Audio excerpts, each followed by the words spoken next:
Shiv Kumar ji, Samajwadi party शुरू से जब सत्ता में थी तब और अब हमेशा शिक्षकों के साथ खड़ी है और सरकार से हम लोग बार-बार कह रहे हैं कि जो उनकी जायज़ माँगे हैं, वो तो पूरी होनी चाहिए ना एटलीस्ट कम से कम।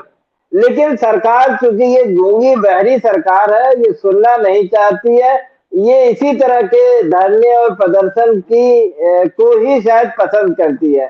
देखिए अभी विधानसभा का सदन चल रहा था, हमारे नेता विपक्ष माधव प्रसाद पांडे जी ने भी इस मुद्दे को प्रमुखता से उठाया और कहा कि शिक्षा मित्रों, अन्वेषकों और शिक्षक जितने और शिक्षक हैं, चाहे बीपीएड वाले हैं, तमाम लोग हैं, उनके मसले का हल सरकार को बैठ के निकालना चाहिए। विधान परिषद में भी हमारे आशुतोष सिन्हा जी जो हमारे एमएलसी हैं, उन्होंने भी इस मसले को उठाया।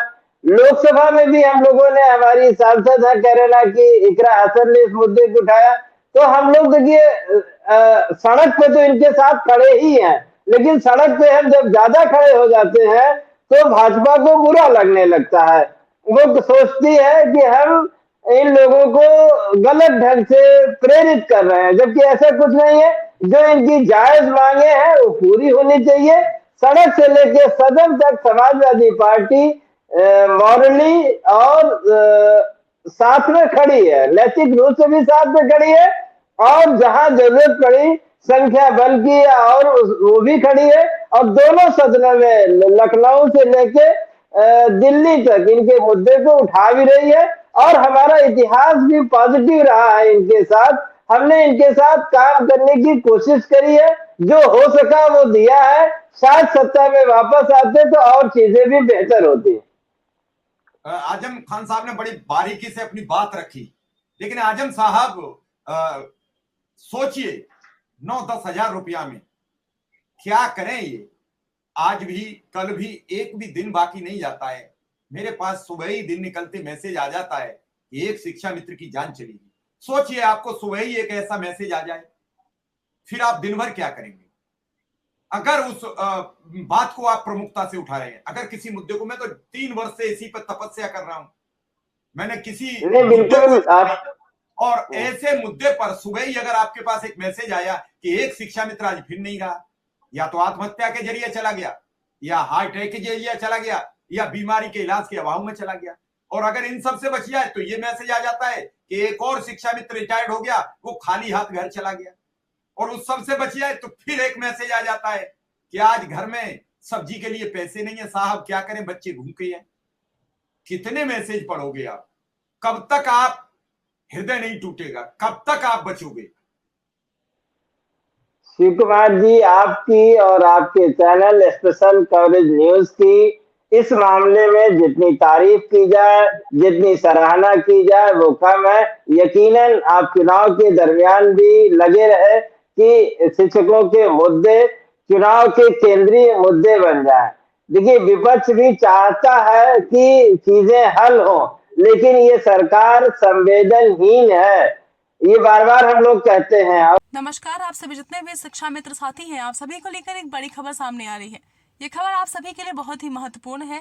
ये खबर आप सभी के प्रदेश महामंत्री जी के द्वारा दिया गया है। आप सभी के मानदेय वृद्धि को लेकर, आप सभी के समायोजन को लेकर जो भी अपडेट आती रहती है, जो भी बयान दिया जाता है, उसको लेकर आप सभी के प्रदेश महामंत्री जी ने एक बयान दिया है। आप सभी इस वीडियो को पूरा देखिए, जिससे आप सभी जान सकें कि आप सभी के समायोजन को लेकर कितने प्रयास किए जा रहे हैं।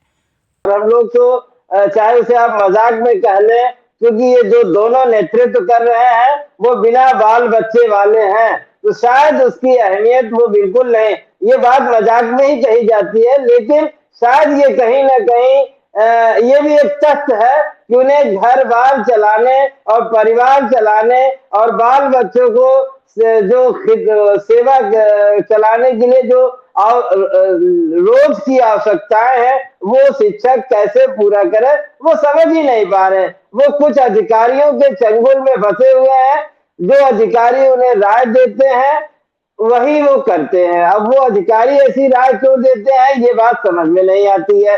तो सत्ता को चाहिए कि कम से कम आप ठीक है, अगर आप कहते हो कि परमानेंट, हम लोगों ने तो बहुत सारे शिक्षा मित्र परमानेंट हो गए थे, करीब 1.5 लाख के आसपास।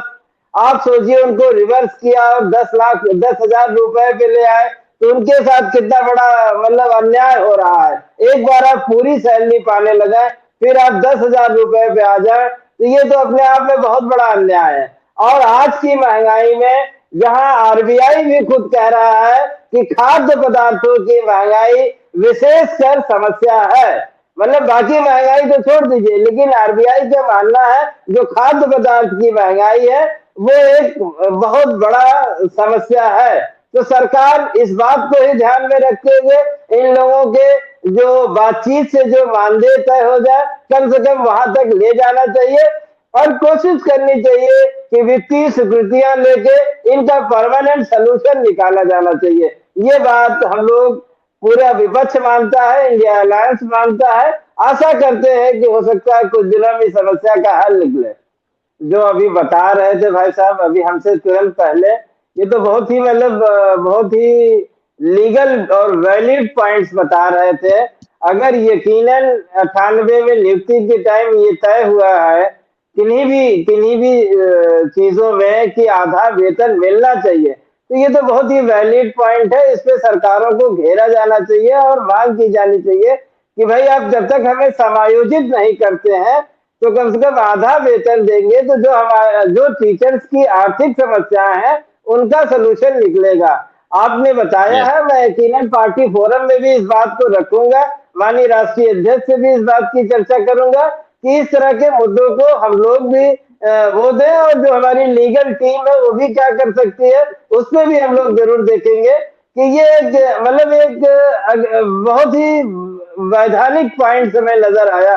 और जो इससे पहले जो वो थी मैडम थी, क्या नाम उनका, जो पीजीबी वाली, ये तो यकीनन बहुत ही अमानवीय परिस्थितियों में काम कर रही है। मतलब ये मुझे भरोसा भी नहीं हो पा रहा है कि 24 घंटा की सर्विस और वो भी कुछ फिक्स पैसों पे, ये तो बहुत ही अमानवीय व्यवहार हो रहा है और ऐसा नहीं होना चाहिए। कम से कम 8 घंटे की ड्यूटी का ही स्लॉट है गवर्नमेंट ऑफ इंडिया में। कहीं भी जैसे गवर्नमेंट ऑफ इंडिया में भी ऑनलाइन अटेंडेंस है, लेकिन आप अगर 9 बजे आते हैं तो 5 बजे आप एग्जिट हो सकते हैं। अगर आप 9:30 बजे आते हैं तो आप 5:30 बजे एग्जिट होंगे। अगर आप 10 बजे भी आते हैं तो आप 6 बजे एग्जिट होंगे। यानी 8 घंटे का उन्हें स्लॉट चाहिए होता है, ना कि 8 बजे एग्जैक्ट या 9 बजे एग्जैक्ट नहीं चाहिए होता।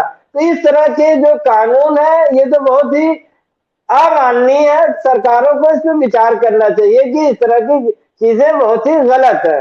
कुल मिला जुला के हम यही कहना चाहेंगे कि समाजवादी पार्टी जितनी भी कोशिश हो सकती है वो आप लोगों के साथ है, और हम लोगों का प्रयास होगा संसद से सड़क तक आपकी भावनाओं का ख्याल रखते हुए आप लोगों की लड़ाई लड़ी जा सके, और जो भी तथ्य है वो पार्टी में हम लोग डिस्कस करके आगे भी उसे कैसे और अच्छा किया जा सकता है ये करने की कोशिश होगी।